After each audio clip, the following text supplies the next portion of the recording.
What is up, everybody? How are you doing today? Happy Thursday, October 15th, and welcome to the Fantasy Tap. My name is Michael. This is John. What's going on, everybody? How you doing today? Excited for a Thursday-less football game because of this COVID crap. Yes, it is Thursday-less football. Get a little bit of a break for Thursday night. I don't like the break, though. I want us to keep going. See, I do. I like Let's get a game every day. We got to reassess now, kind of see what's going on fantasy-wise for this weekend with all these schedule changes and whatnot. So it's going to be a quiet Thursday, but get you ramped up. We're going to get you ready and ramped up for the weekend of fantasy football. It's got an action-packed weekend coming or ahead of us. But we've also got an action-packed show today. Always do for you guys, you know. Plenty of news in the league, plenty of headlines, huge headlines making the rounds. And then obviously we've got our biggest show of the week, I think. We've got our must-starts for you guys and also our must-starts. Our must-starts and our streams of the week. Yes. That way you guys can get your lineup set or start making some moves, see if you can get some trades done before the week starts. But before we jump into today's news, we do have a question of the day. We forgot to do it last show, unfortunately. We're going to try to make sure to incorporate it. If you have a question, feel free to send it to us. We will answer it. As of right now, we're just kind of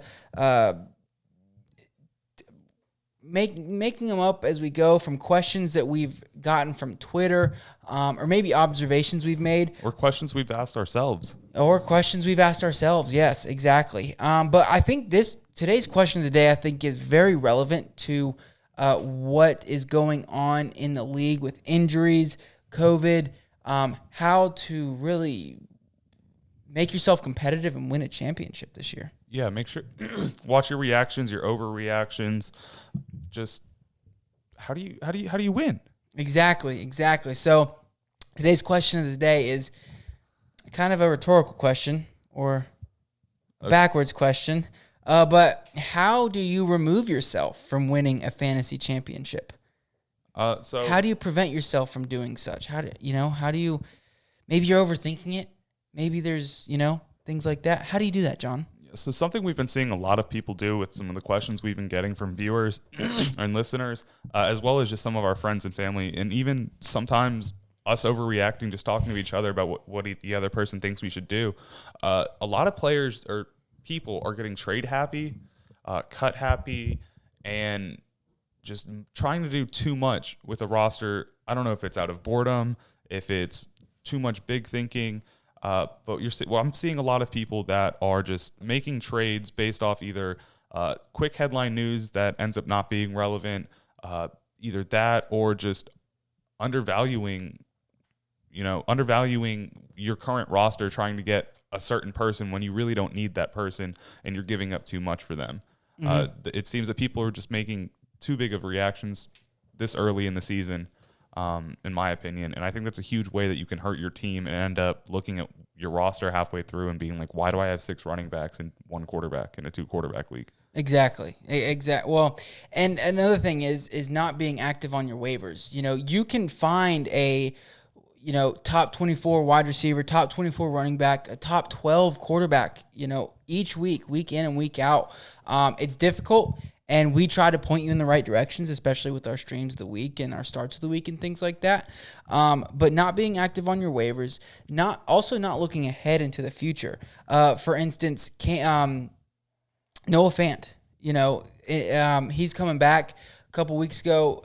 Some people did drop him. He was, I believe, today he was like 86% owned. But when he got injured, some people dropped him, as well as stuff happened, which it doesn't really work now because he got released, but Le'Veon Bell was released in some leagues. And then Phillip Lindsay with the Melvin Gordon situation going on right now too. Exactly. People like that.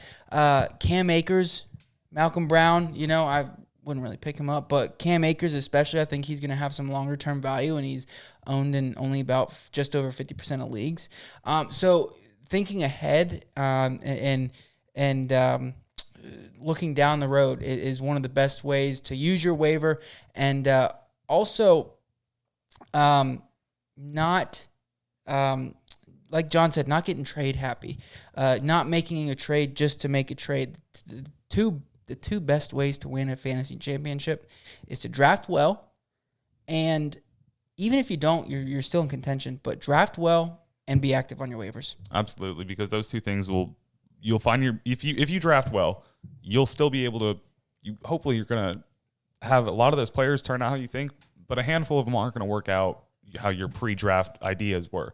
So you have to stay active on those waivers to make up for those loose ends, and as well, you can. And something I personally see is you can't value players middle of the season based on what you thought of their name value preseason. Right. I know a lot of people are looking at, oh, well, what about like this person because he was supposed to have a big year behind this player, but so far this season we haven't really seen that guy do too much. Joe Mixon, Miles Sanders. Yeah, Darius Slayton minus this week. He's had one big game and then it's kind of bust. Deontay Johnson, a lot of people still have a huge value on him because he's supposed to have a big breakout season, but we haven't been seeing it because of constant injuries. Mm-hmm. Same thing with Juju Smith-Schuster, not someone that's been super reliable. So make sure you guys are paying attention to current values, what people are currently doing, where offenses are trending, and we try to point those out as well, especially on our weekend roundup when we just go over what players to start, and then when we kind of do our weekend review with our studs. Mm-hmm. So just make sure you guys are paying attention to recency bias slightly, and then just looking at how they've been doing and looking at what they are going to continue to do based on their situation. Yep. Every week is different. And when you do have, trading is a fun part of the game. I love trading. It makes it interesting. You always want to feel like you won, but really what it boils down to is, does this trade make your team better? Am I going to benefit from making this trade? Even if, you quote unquote lose the trade. I have made trades in the past that I may not come out on top of, that people may not see. Oh, that play, I may have given up too much for a certain player. But at the end of the day, sometimes I look at it and say, all right, yes, I gave up these two players who are pretty strong, but I got my depth at running back now. I can, I got a solid running back or a wide receiver, or quarterback, whatever it is. But that's the biggest question you got to ask yourself is, does this trade make me better? And if it does, go for it. If it doesn't, then there's no need. There's no need to trade a Miles Sanders for a Joe Mixon because it's a lateral move. You're not really gaining anything. Yeah, absolutely. So that's how to remove yourself from a fantasy championship contention. So you're not active on your waivers, and you don't draft well, and you make trades that don't make your team better. Do not self-destruct. Do not remove yourself. Do not hurt yourself and lose your league, especially in any sort of redraft league, and very much so in any sort of dynasty setup, because those trades have long-term value, and that's something you're going to want to pay attention to. Definitely. But thank you guys for that. But if you guys wanted to start making some trades, we've got some big news coming out. One of the biggest things out there this week, Le'Veon Bell was released from the New York Jets. After coming back from IR, playing in Week 5 moderately with Frank Gore splitting the backfield, and then apparently some comments between him and Adam Gase about Le'Veon Bell liking tweets pertaining to poor play calling on Adam Gase's side, as well as they should release Le'Veon or trade him away. Yeah. They did attempt to trade him away. There were some people that were interested in him, but not ready to take on that cap hit. And now that he's been released, at most, the Jets are going to be paying him $6 million this season unless he gets signed. His contract situation says that he does have a clause in his contract where if another team signs him, the contracts will offset, meaning that, let's say the Rams sign him for $4 million, the Jets will only have to pay him $2 million. Mm-hmm. So some team can get him at a nice little cheap bargain, and the guy's still going to get paid. So on his end, he can go wherever he wants. Where do you think are some landing spots potentially? We'll just, throw them out there real quick. So some of the ones that I really like, personally, I think that he would do good on the Steelers. But they've already got enough running backs there. James Conner is up for a contract as well this year, so it's could be a nice little return for him if they don't want to go that route. My favorite one's going to be the Dolphins, just as a homer. I think that he would change that whole running back group, open up a lot of opportunity, could save us a bunch of cap space by alleviating Matt Breida and Jordan Howard from our offense. I think the Seahawks are another good place for him. While Chris Carson's been there, they've always been looking for a solid number 2 running back, and I think that Le'Veon Bell complements Chris Carson's running style a lot, and they would work really well together, especially with having that pass catching upside. And also, I hate to say it because I love this player, but I think possibly the Jaguars might be a good place for him too. They've been, before they found that James Robinson was an amazing running back, they were trying to find Chris Thompson as a good pass catching back, and again, Le'Veon excels at that.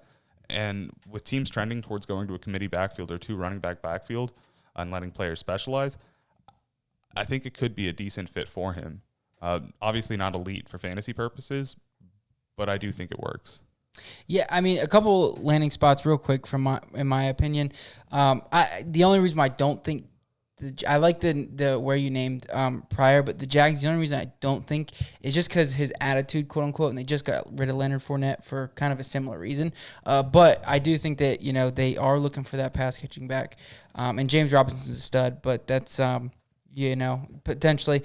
But a couple of my spots, I do like the Dolphins. The Bills could be an interesting spot just because Singletary really has been slacking and Zach Moss is injured. And that'd give him a straight contention for a playoff team. Yep. And then I think also before, and we'll get into Melvin Gordon, but if Melvin Gordon got cut, I do think the Denver Broncos and then the Arizona Cardinals, just because Kenyon Drake is not really what he has been cracked up to be. Well, the Patriots. Oh my God! Please don't. That's too They haven't much. been able to commit to any of their running backs yet. They still have a decent offensive line, and that's just a chip on the shoulder team right now. He did just a tweet a couple hours ago from Arrowhead Pride, which is Kansas City Chiefs news. We don't need to do that. So yeah, that would Stay away. suck for any CEH truthers and owners like myself.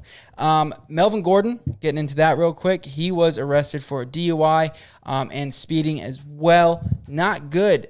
He did call John Elway right after, apologize and things like that. He was sent home from practice today.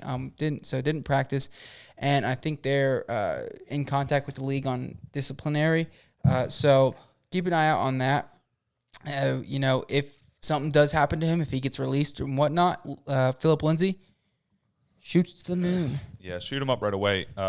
Speaking of Philip Lindsay, he is back at practice in a full fashion this week. So that should be a good time for any Philip Lindsay people who've been holding on to him to fire him up. Mm-hmm. But before we get into that, oh, never mind, you moved it. Okay, moving on. Sam Darnold's not going to be playing week 6 for anyone who's looking for that quarterback, but Cam Newton did return to practice coming off of that COVID designation. Keenan Allen, who did leave Monday night's game with a minor back injury, Anthony Lynn did say that he should be fine. So I don't trust him, though. He said that Justin Herbert wasn't going to be the starting quarterback, and look where we are. No, he should be good. I think he's fine. If Justin Herbert wasn't the quarterback anymore, then I'd say we're screwed. Chris Godwin was limited to practice again, or limited to practice today after not playing for the past 2 weeks, while Mike Evans didn't participate at all. Someone coming back as well, though, Devontae Adams, full participant in practice. Thankfully. So they did just come off their bye week, so he should be good to go on this weekend. I think he's going to have a big game. Nice to see him back, ready to go. He did have a little bit of heat towards the team for not playing him the week prior. Back in week 4. It's smart, I think, He tweeted before the game saying something about it and then felt the need to delete it so he wouldn't be a distraction. Yeah. Drew Lock, he returned to practice in full, while Noah Fant returned in a limited fashion. So see if he's on your waivers. I know he's just over 80 in most leagues, but he's out there. Laviska Shenault, he did not practice, unfortunately. His injury was He's got some injury to the hamstring. Yeah, hamstring. Early part of the practice week, so this is still the time where they let players who still have injury designations either take the day off or work limited. Mm-hmm. Baker Mayfield was limited as well today, while Jarvis Landry popped up on the injury report with a hip and rib injury and did not practice today. So hip still bothering him. Yeah, that rib injury is kind of new though. Yeah, the rib injury. Yeah, but I really think that. I mean, that was a pretty big surgery he had, and he was. I think if I remember correctly, at the beginning of the season, like week 1 was when he was cleared fully, and he went. So it could be lingering a little bit, but Christian McCaffrey. He has not returned to practice yet, and is not likely to play week 6, meaning Mike Davis train is still going. Let the man live. Uh-huh. Dalvin Cook, a huge running back, did not practice today. They're still evaluating his groin. Some people say this can be a quick injury. Others are saying it could take up to 6 weeks.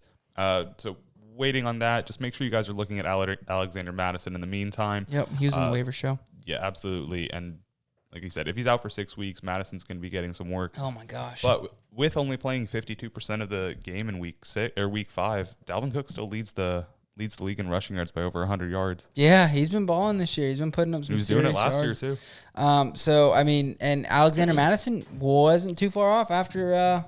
Per game, no, not at all. After the injury, so if Alexander Madison's out there, I know I've got a ton of bids. Well, not a ton because most of the leagues, redraft leagues, I have him in, but a couple that I don't, I'm picking him up.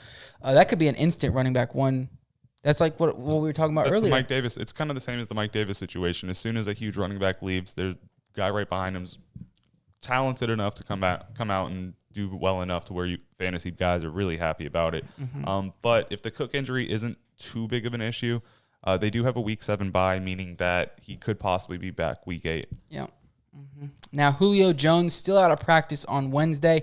That is his second straight week of no practices for Mr. Jones. Yeah, Mr. Jones is not practicing. They've been talking about the past 2 weeks that it's going to be a Friday decision, and it just seems that we'll see this Friday. Uh-huh.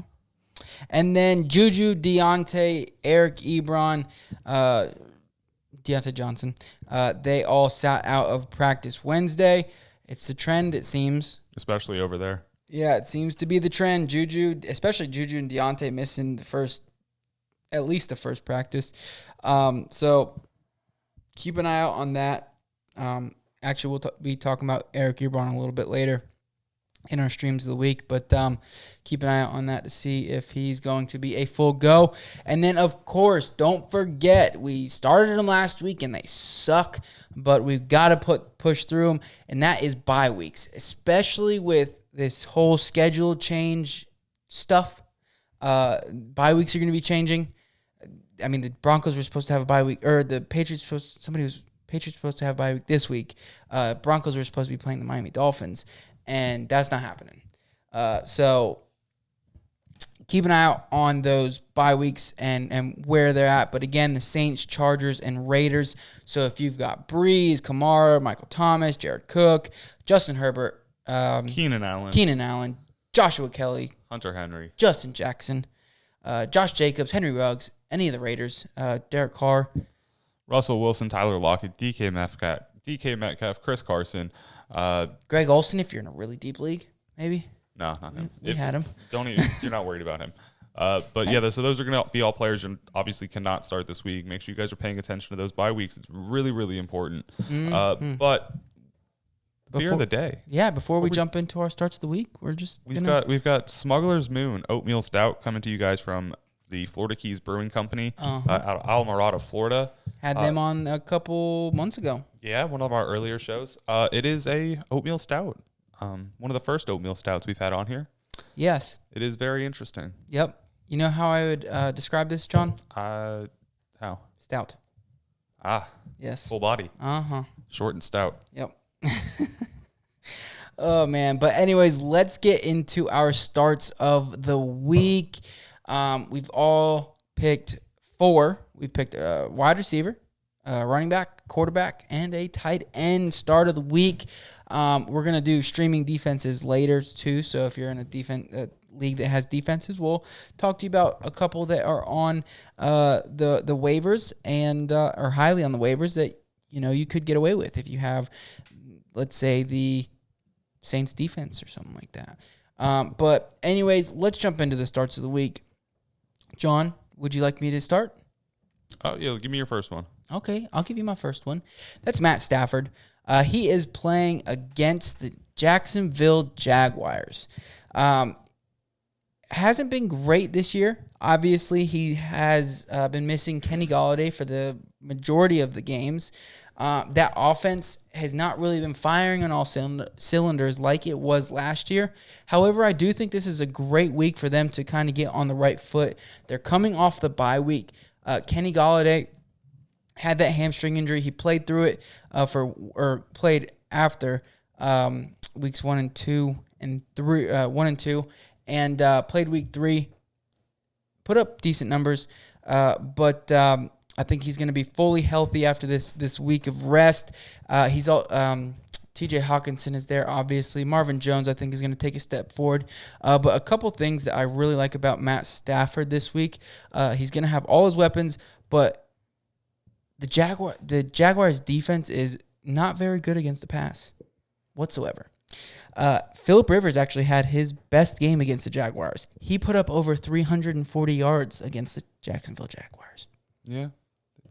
And Phillip Rivers isn't the Phillip Rivers. Naheem Hines got a big chunk of that, though. Yes, but, I mean, Phillip Rivers hasn't even gotten close to the 300-yard mark. In his career multiple times. I'm saying this season whatsoever. Oh, yeah, no. I mean, he's got a noodle for an arm. Got a noodle. So if he's throwing over 340 yards, then dang, he can do it. Matt Stafford can do it, especially with that receiving core. And then the other quarterbacks that have played him: Ryan Tannehill, week 2 finished quarterback 8. Ryan Fitzpatrick, week 3 finished quarterback 7. Joey Burrow, quarterback 15's a rookie, but it wasn't his best week. He did throw an interception. However, he also threw for 300 yards and had a completion percentage of 69.4%, which is pretty solid. And then Deshaun Watson, of course, this past week finishes QB6, his best weeks by far of the season.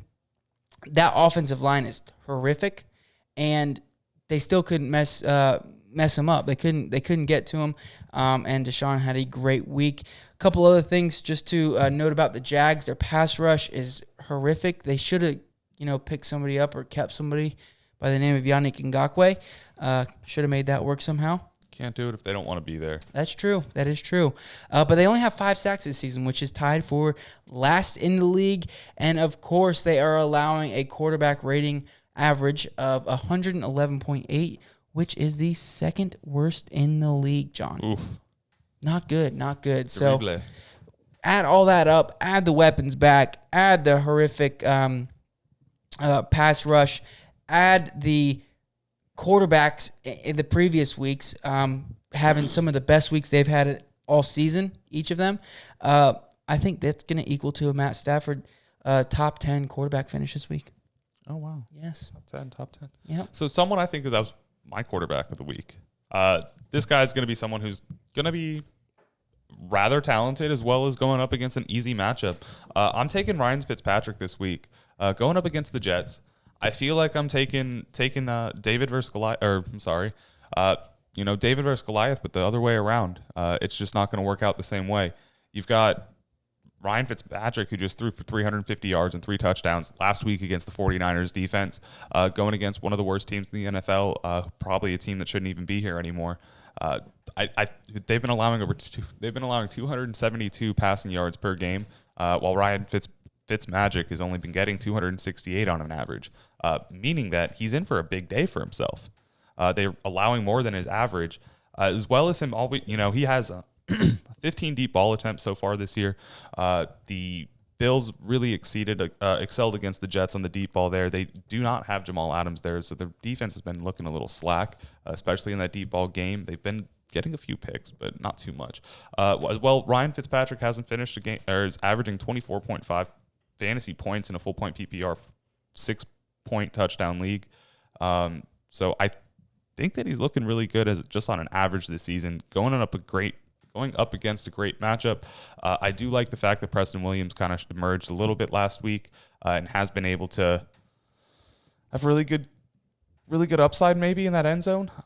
Fitzpatrick has finished in the end zone at least 1.2 times per game on an average, plus 168 rushing yards. He's a rushing quarterback. He's a rushing quarterback. I told you, just like pretty much Lamar. We talked about it last week.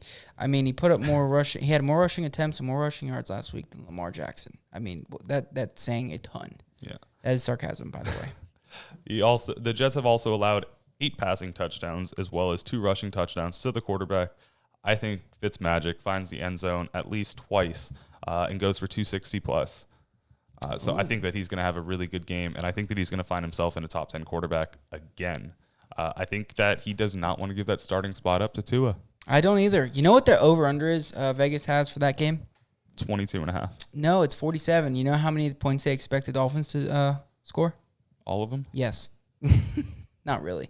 But, I mean, I do. I mean, they just put up 40 points, for goodness sakes, on the San Francisco 49ers.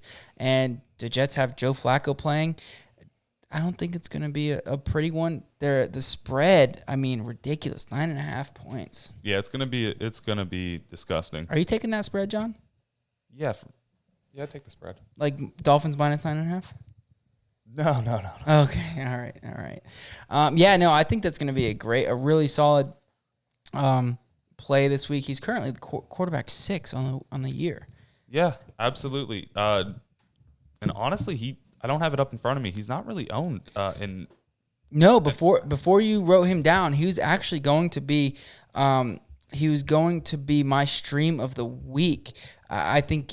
I mean, he would have been solid. I believe I'm pulling it up right now. He is currently 26.5% owned now, and that's in ESPN leagues. Now the waivers haven't run yet, so I'm assuming it's going to go up. But currently, if you're in so it'll probably adjust by the time you hear this.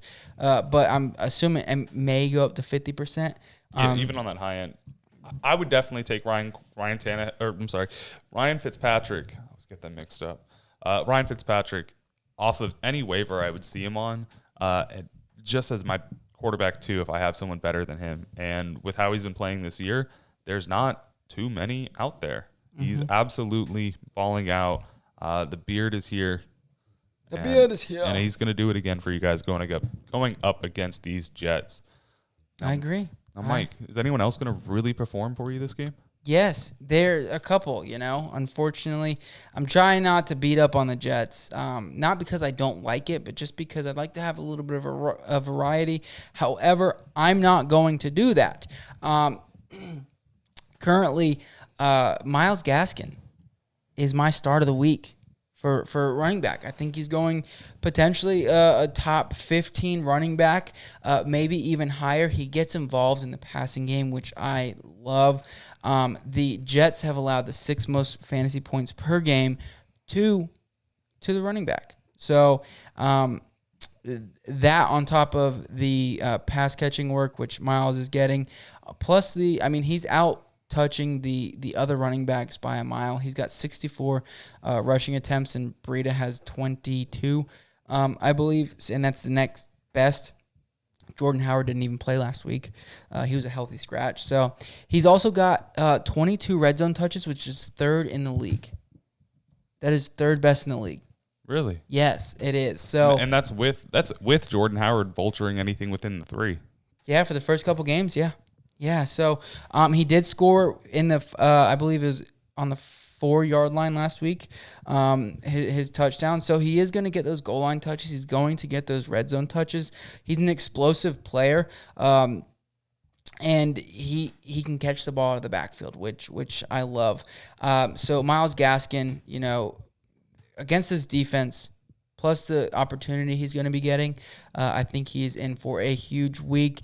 And I know it's not my stream of the week or nothing like that, but I do want to mention while I'm on the Miami Dolphins running backs real quick, I do think that Matt Breida could be, and we'll get into it in the rundown, roundup, yeehaw, tomorrow. But I do think that Matt Breida could put up his best day so far and might be even flex worthy, but not a stream of the week, not a start of the week, obviously. But John, who's your running back of the week? My running back of the week is someone who I honestly wasn't expecting him to play this week. I thought that Christian McCaffrey was going to be back. Someone you're picked up off the waivers in week 1. Mike Davis, been balling out. I know he was finished as running back 1 a couple times now, and I still think it's going to continue to happen. There's not a chance that he's on your waivers anymore. Anyone would have picked him up by now. But if you have him, you need to make sure you're still starting him. Just on that Bears matchup, which some people might see and find as like a scary matchup for him. But week in and week out, the number 1 running back for the team has been at least a running back 1. Going up against the Bears. And then if they are a pass-catching back, they've been at least a running back 6. And Mike Davis has gotten a majority of his work through his pass-catching ability, only finding the end zone 1 time rushing, and only having 220 rushing yards and 46 carries. Pretty good numbers, but not exponential and not outstanding by any means. Majority of his work does come through that passing game where he's gotten 30 catches for 206 yards. So I do think that Mike Davis continues to have this extremely heavy role and continues to ball out for that Carolina offense, especially with Teddy Bridgewater starting to heat up and get himself rolling. Continue to fire him up, especially until they go play Christian McCaffrey back. Mm-hmm. Yeah, definitely. Mike Davis, definitely can't bench him. I mean, you're not going to after the weeks he's been putting up. He is a great start this week, even if it is a little scary. They've still been getting run on. They've still been, and he's heavily involved in the passing game. Love it. I mean, he's Christian McCaffrey 2.0. So like to see that. So, my wide receiver start of the week, I'm staying in the same game. Jamison Crowder. He's gotten double-digit targets in every game he's played. So the first 3 games he's played, double-digit targets. He's got in the end zone in 2 of them. I know you get Rashad Perriman back this week, but I don't think that's going to take much away from him. If anything, I think it might help him a little bit. Dolphins probably have 2 of the best or 2 of the top 12-ish cornerbacks in the league with Byron Jones and Xavier Howard. However, their worst spot their weakest spot, I guess, on that defensive and that secondary is that nickel cornerback, is that slot cornerback. And Jamison's lining up in the slot 85, just over 85% of the time. So I do think he's going to continue to get his target share. I think he'll get close to 100 yards and potentially get in the end zone. So especially if you're in any sort of PPR league, half point, full, whatnot, Jamison Crowder is going to be a stud. And if he hits that 100-yard mark again, then, he's going to really do it for you. Yeah. So I like him this week. I'm not really worried about any other receiving threat on that team. Seems to be the only one. And while he was out, Braxton Berrios was getting in there and doing work. So now I know Sam Darnold's out and whatnot, but Sam Darnold was out last week, and Jamison Crowder's still doing well. Yeah, in any sort of PPR format, you're gonna want him in your lineup. I think that he's the sleeper of the year. He hasn't played a game that he hasn't been a number 1 receiver. He sat out for a few weeks. Oh well. He's playing healthy this week, and even with Rashad Perriman in there, a low-end Jamison Crowder who's not thriving on deep balls, not thriving on big breakaway runs, and isn't thriving on anything of touchdown upside. He's purely thriving on yards, on attempts. He's getting the ball. He's getting them in chunks. He's almost guaranteed them. Mm-hmm. With Perryman there, he's only going to see, at the worst-case scenario, a small little tick away from that. And I think that going against the Dolphins is a great chance for him to come in there and get that chunk play as well as taking that hit in total targets. Yeah.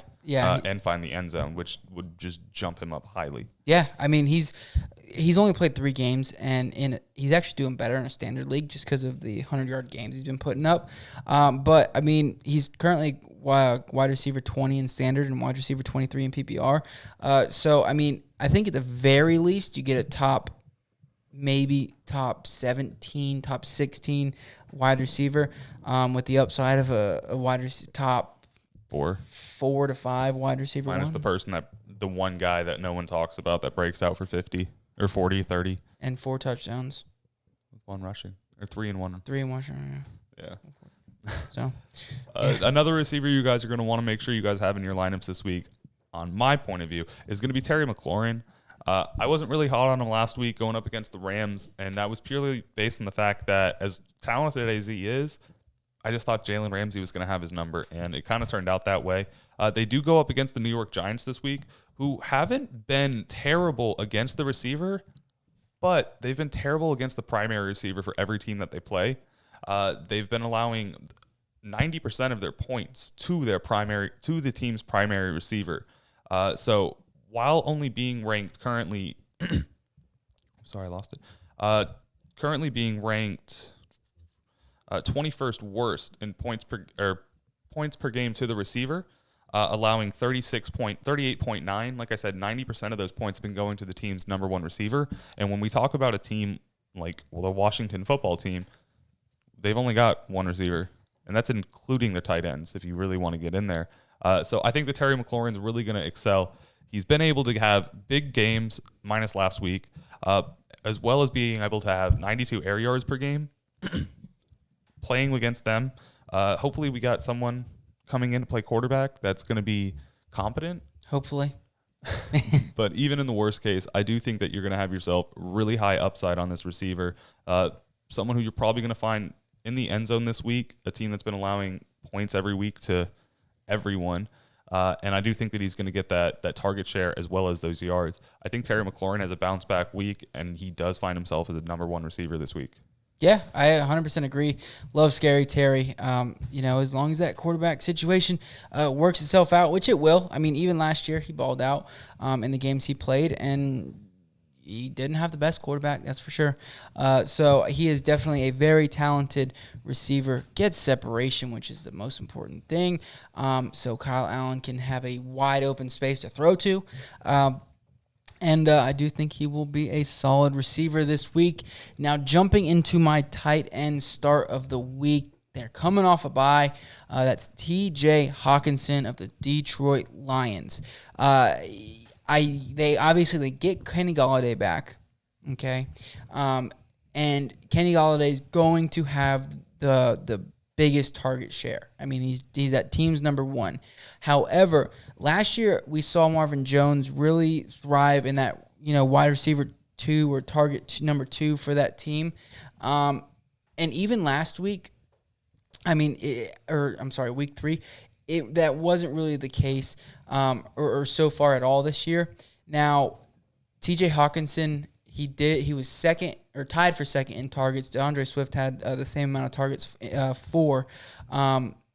So TJ is going to get his share of targets, and they're playing against, again, the Jaguars, who've been terrible against the pass and not great against the tight end. They've allowed the third most yards against the tight end. So I think that TJ Hawkinson's in for a solid week this week. Potentially, another tight end 1 finish. He's been great this year. I think he's starting to blossom into that tight end that the Detroit Lions drafted him to be. So this week is another week for him to showcase that. And I think if you got him, you got to put him in your lineup. Nice. I do like him. I think he's going to have a huge week. It's about time for him. He's been kind of here and there, but I think he's going to be really good this week, especially going against Atlanta. Mm-hmm. But Jacksonville, sorry. But my tight end of the week is someone who's been a little disappointing, but has his little flashes. I really like Evan Ingram this week. Again, going back to that same game, sadly. But going against the Washington football team, obviously a team that hasn't been doing too much for the tight end, or that hasn't been doing too much to stop the tight ends, currently ranked 5th in points per game allowed. I think that Evan Ingram's someone who's going to be doing exceptionally well. He's currently on a season-long pace for 83 targets inside the 0 to 10 range, which would lead him on pace at the moment by 20 compared to all the other tight ends outside of the top 4 being Kittle, Waller, Andrews, and Kelsey. As well as he has 93 yards after the catch.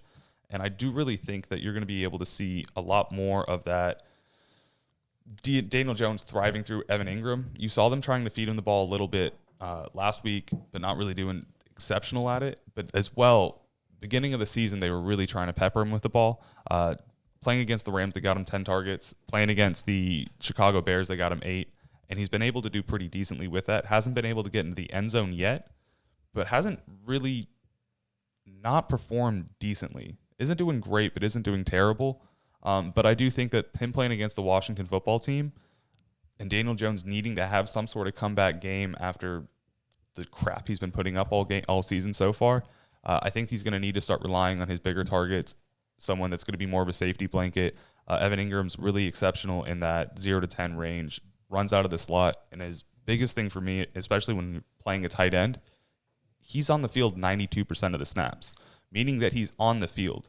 Your average tight end is going to be seeing 70 to 50 outside of Zach Ertz, who's at the highest in the league at 97 right now. Right. So him on the field means that the opportunity is there for him to get the ball, which is what you need and why he gets those targets. His yards after catches is minor thing, but this is going to be a big week for him. Washington hasn't been able to do crap. This is the time. Yeah. Light him up. He got a touchdown last week. But he also actually, I believe, if I'm No, he did not. I'm sorry. Okay, so they called a touchdown back from him. I had him in a DFS league. It was a fake field goal, which is pretty dope. But somebody lined up offsides. But he did have a touchdown. They took it back. But hopefully, I think this week is the week for him. He is getting peppered with targets, which you love to see. That's the biggest thing that we always talk about. With your tight end is, are they getting targets? Are they getting involved in the offense? That entire offense has just been meh. But Evan Ingram is a solid talent. He's an athlete. So it's time for him, and I think this week is his week. Yeah, even in that terrible offense, he's still finding himself as the tight end 17 in a PPR league. Not horrific. Not great. But he hasn't had a huge week yet. For where you draft him, it's really bad. Yes. Yeah. For where you draft him, it's bad. But if you're looking at him now, compared to where he's ranking up, he hasn't had any terrible weeks outside of week 1. Any weeks to where you started him and he lost you the week. But he hasn't had any big ones either where you play him and he won you your week. Right. So at the very least, he's serviceable, and that just comes off that target percentage that he's been getting. Yep, definitely. So those are our starts of the week for week 6. Now let's jump into our streams of the week. Now, I'm going to preface this real quick before we jump into this. I think, and John would agree, I believe, the best streaming option at quarterback this week is Ryan Fitzpatrick. Absolutely. With the roster percentage owned and whatnot. If he's not in your league, we'll talk about a couple others. But Ryan Fitzpatrick, by far, best start of the week option. That entire, not entire, but a lot of that, anybody going up against the Jets, we've been saying it for weeks now. But he's by far, if he's on your waiver and you got to stream these next 2 quarterbacks that we're about to talk about, pick him up over them because these guys are. If you're ever in a situation where one of our must starts is still on a waiver, pick him up. And you're questioning if you should pick up one of our streaming options, no, your must start is ranked heavily. Our must starts are players we're assuming that are already rostered, they're possibly on your team, and you're wondering if you should play them or not. They shouldn't be on a waiver.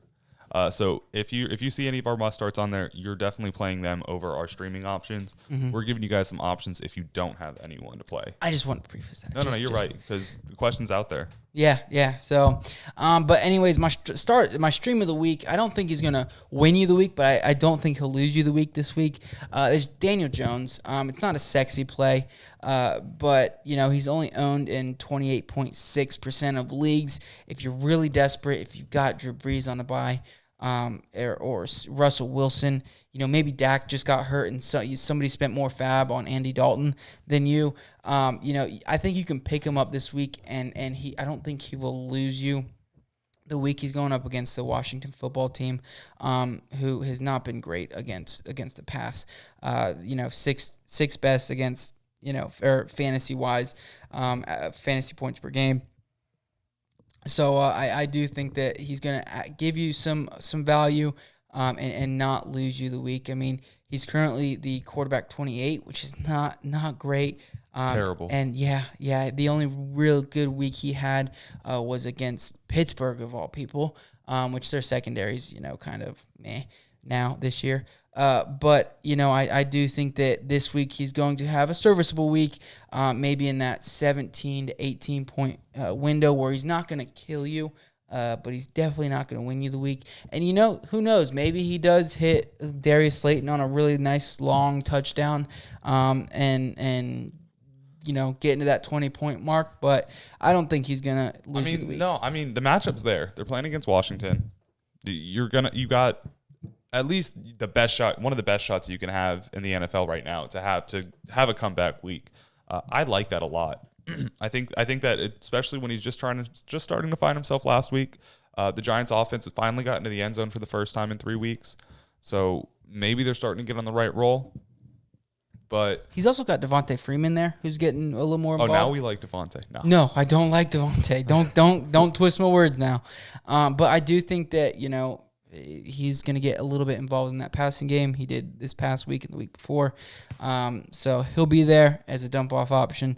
But Daniel Jones won't lose you the week this week. And if you're really desperate, don't hesitate. It could be a pretty solid game from him. But I like I said, and I keep repeating, I don't think he'll lose you the week. Yeah. One quarterback that I like, he's not super highly owned, but luckily Mike gave you someone who's more than likely on any waivers, is Jared Goff. He's only owned, he is owned in 57.6% of leagues, so he's available. If you really need, if your quarterback's on a bye week, you don't have a backup, anything like that. He's playing against the 49ers defense, who was just torched by Fitzmagic. Like I said, 350 yards plus three passing touchdowns. They're currently giving up, on average, 22.9 points to the quarterback. But that number is extremely watered down because they played against Daniel Jones, who was having a terrible week right after Saquon Barkley was hurt, as well as Sam Darnold. Again, another offense that's not highly potent.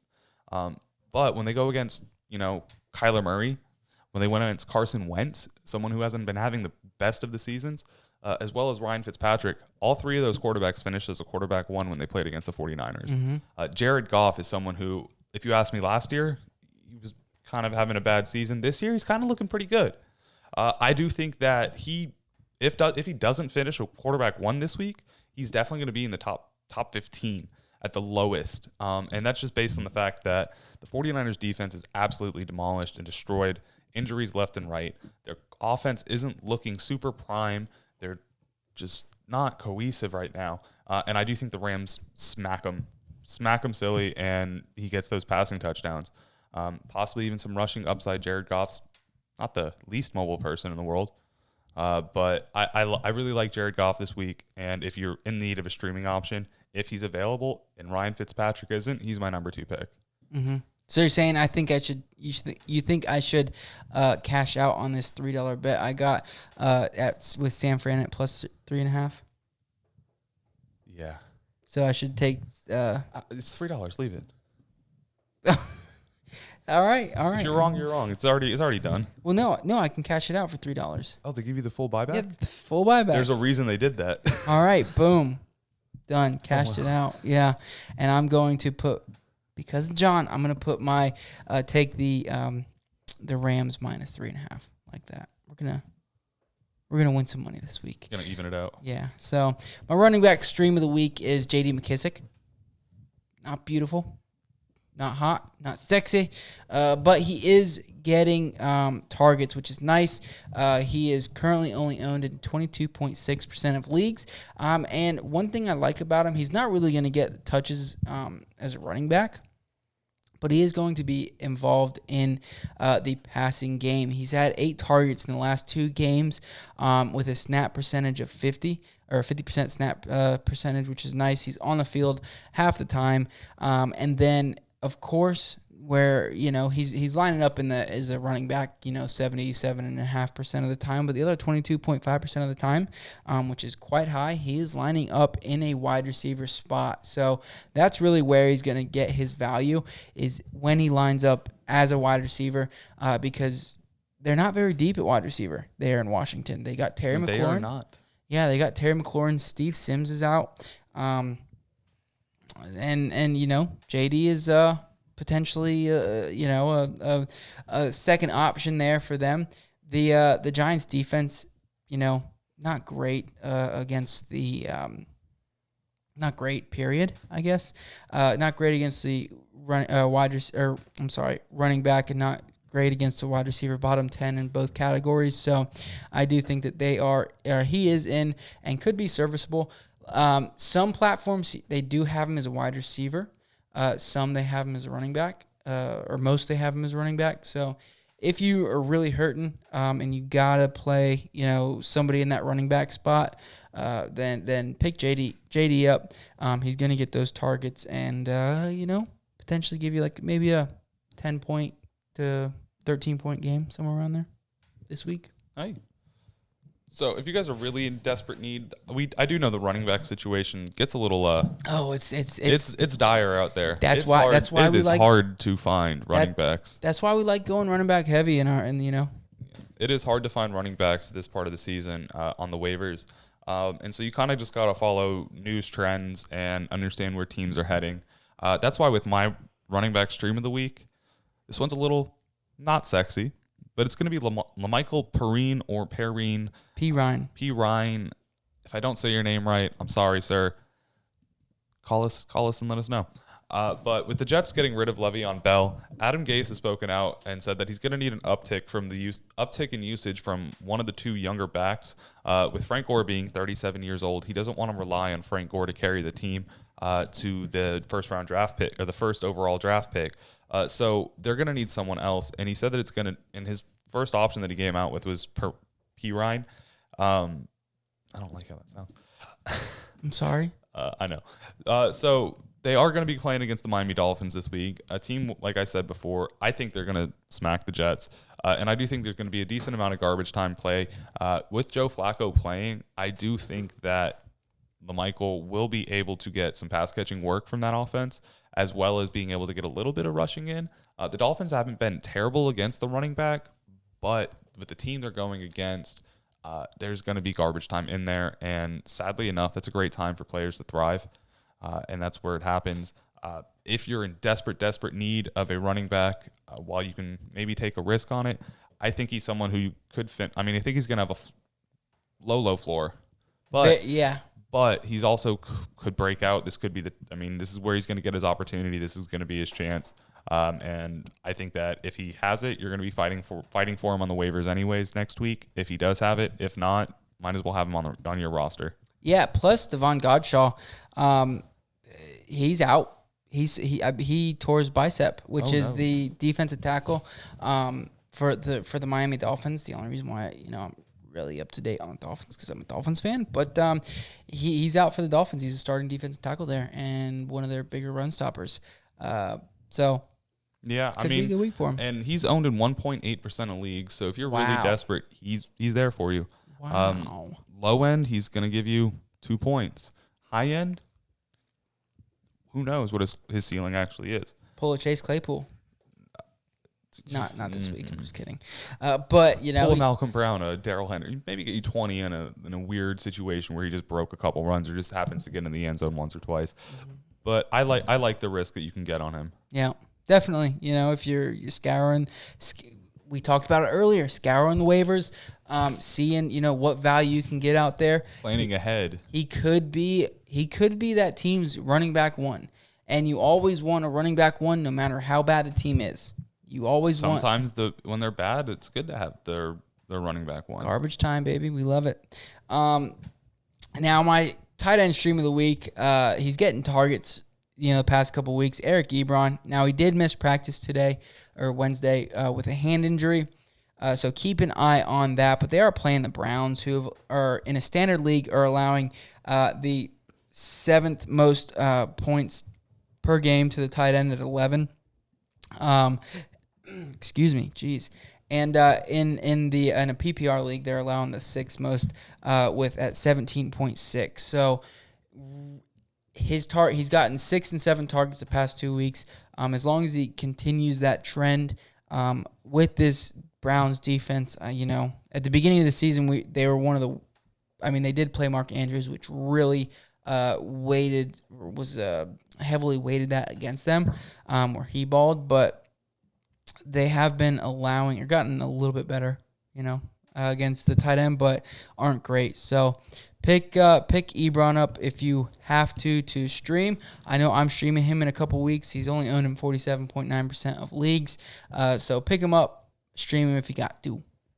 So I have a quick little wide receiver stream for you guys just because it's kind of hard to stream wide receivers. There's so many. There's so many of them. But let me give you guys one just because he is owned in 43.2% of leagues. And again, an injury is going to be helping him this week. That's going to be Mecole Hardman for everyone out of those Kansas City fans. With Sammy Watkins out this week, Mecole's going to be getting some targets. He's going to be getting an uptick, and he seems to have already been getting a little bit of looks from Patrick Mahomes this season already. He has gotten 2 touchdowns, 6 targets against Baltimore, which against any defense, that's a great one to do it against. So going up against Buffalo this week, which should turn into a shootout with both quarterbacks trying to lead the league in passing yards and passing touchdowns, I think that Mecole Hardman's going to end up with a good chunk of yards and possibly another touchdown this week. With him being a lower end Tyreek Hill slash wannabe, fast as hell. Fast as hell. Oh yeah, extremely fast. I think that he's going to do extremely well playing against Buffalo. Tyreek's going to be taking the bulk of the coverage, while Mecole should be able to get open and find his own spacing. I like him this week, and again at 43.2% owned, he might be available in a good flex play for you guys, or even just a roster spot while Sammy's out. And then my tight end of the week is going to be Irv Smith for you. Another low percentage owned guy. Tight ends are even harder to find than running backs, in my opinion, right now. Everyone's got the top 12 already rostered, and you might get lucky if there's a top 15. So I'm going to give you guys Irv Smith. After last week, he's starting to finally see some love in that offense. Yep. Last week, finally getting his first fantasy relevant game of the season. Hallelujah. Only targeted 5 times, but that's pretty decent for a tight end. But able to take those 4 catches for 84 yards, not even getting into the end zone and having 9.4 points in a full PPR league, that's playable. And so if I'm really, really desperate, they're going up against Atlanta. Oh, man, yeah. Kyle Rudolph is a vulture as far as the tight ends go, but I do think going up against Atlanta, Irv Smith might be able to get you a playable week if you really, really need one.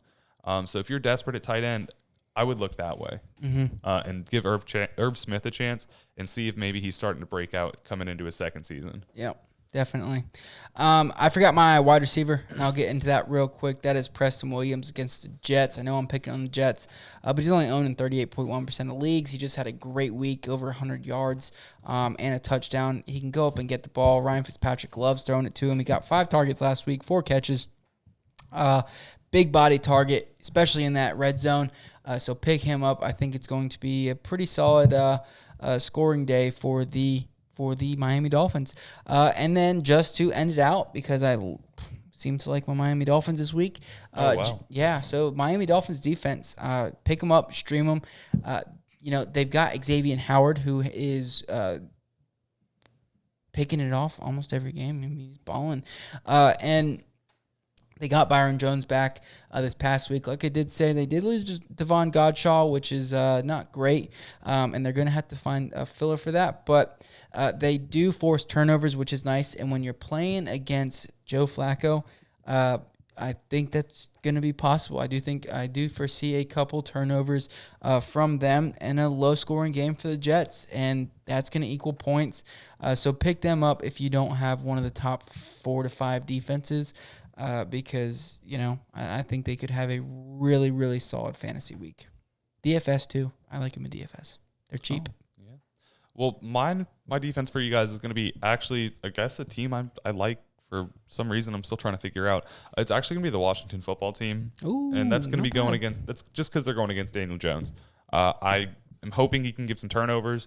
The Washington's defense – Hey, he's my stream of the week. Don't say it like that. Hey, so Washington's defense has been able to be pretty active as far as being able to go in there and get their sacks, interceptions, fumble recoveries. So I really like them. The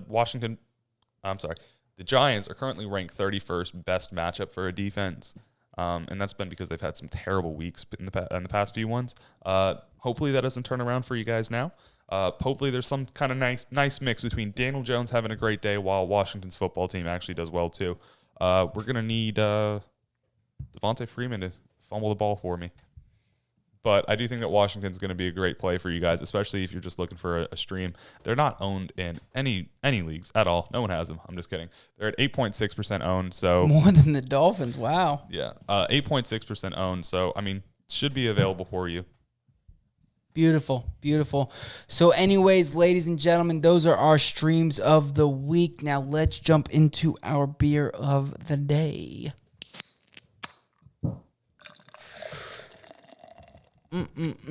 Of course, like we said earlier, we are drinking the Smugglers Moon Oatmeal Stout from Florida Keys Brewing Company out of Islamorada, Florida, down in the Keys.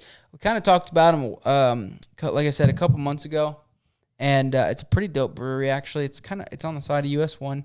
They kind of got a really nice beer garden out there where they have a little band and stuff like that. Of course, I was down there in the middle of COVID, literally on my way down there. The bars shut down in Florida, so it was fun, good weekend, and they didn't really follow the rules much. Yeah, everyone was trying to figure out what was going on. Shout out Monroe County.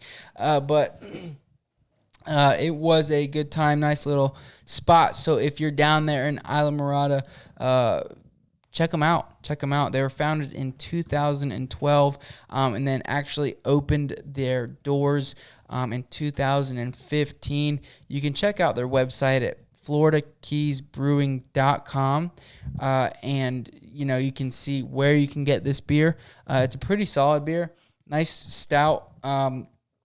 It's actually got a nice full moon. I'm guessing that's where they got the Smugglers Moon from. And then some small ripples in the water of the ocean down there in the Keys, I'm assuming, because there's no waves down there, and it's a nice purple and blue green tint to that as well.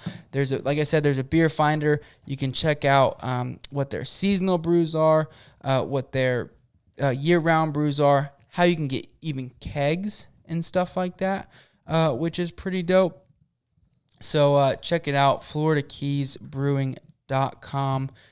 John, hit him with the info. Like we said, this is going to be coming from Florida Keys Brewing Company out of Islamorada. It is a 6% ABV, a 35.9 IBU, which after tasting it sounds like they flopped that 3 and the 5. This thing's pretty bitter. When you pour it, it does pour a really dark, deep black, as well as having a nice little beige brown foam when it does make that nice little head on the top. As far as the smell, I get a really deep, bitter smell. You're getting that stout, so it does come in heavy on the hops. But there's a little bit of back-end sweetness to it. It follows through on the flavor, but when I'm smelling it, it kind of smells like black licorice or something. But on the taste, I almost want to say it's honey, something that has like this really mild cleanness on the back end. Tasting it though, strong smack of here's a stout. It really carries that stout flavor. If you're a stout person, I'm assuming you're really going to enjoy this. The oatmeal and the oats kind of really make it that crisp and clean mouthfeel, along with that flavor that carries the flavor along. But it's just, personally, it's not for me. It does have a nice little sweetness, like I mentioned. I think it might be honey. I didn't see it too much.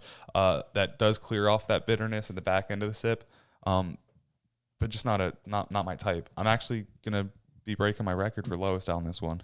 Wow, really? Yeah, and I think I just did that last episode too. You did, yes, 2 in a row. Wow. Let's hear it. Oh no, I'm sorry, I'm tying. This is a 3.1 for me. I've only been able to take 2 sips of it. Really? Yeah. I mean, I've taken like 3 real ones trying to get a good taste of the flavor, but for me forgetting what I'm drinking, I took 2 sips of it and was like, oh yeah, there's that flavor again. Yeah. I don't. It's just too much for me. I enjoy stouts, to be honest, and it is nice and bitter, which I go depending on the beer. I like it. I do like how smooth it is, and the head and the foam it gets. I'm going to give it like a 7.6. So a pretty solid, pretty just above average or so around there. So, it's a pretty, if you're into stouts, you're going to like this. So yeah, I mean, pretty, I enjoy it. I could drink 2 of these. I couldn't go past 2. No way. But, you know, if you're drinking a stout, you're typically not going to drink, you know, too many of them. You're just having a couple, maybe watching a football game, whatnot, sitting on the beach down in Islamorada. But anyways, ladies and gentlemen, thank you for tuning in. Of course, as always, we love the support and appreciation that you guys send. We've been getting a ton of questions on Twitter at the Fantasy Tap. Keep sending them. We love talking fantasy football. So anytime you have a question, feel free to send it over on Instagram too, at the Fantasy Tap as well. So send any question you got over. Send any of your beer recommendations over. You know, send love. Send love. Send love our way, guys. Also send like we said, your questions, your answers, your trade proposals, your roster adjustments, and your beer recommendations to our Instagram and our Twitter at the Fantasy Tap, as mentioned before. And then also to our email, thefantasytap@gmail.com, where we will be there to answer all of those questions for you guys. We will be back tomorrow, giving you guys that weekend rundown, weekend roundup. Yeehaw. But thank you guys so much for joining us. Make sure you guys are staying active on those waivers. Don't send any bad trades. Do not trade your team away for hopes and dreams. Yes. Love you guys. Have a great day. We will see you tomorrow.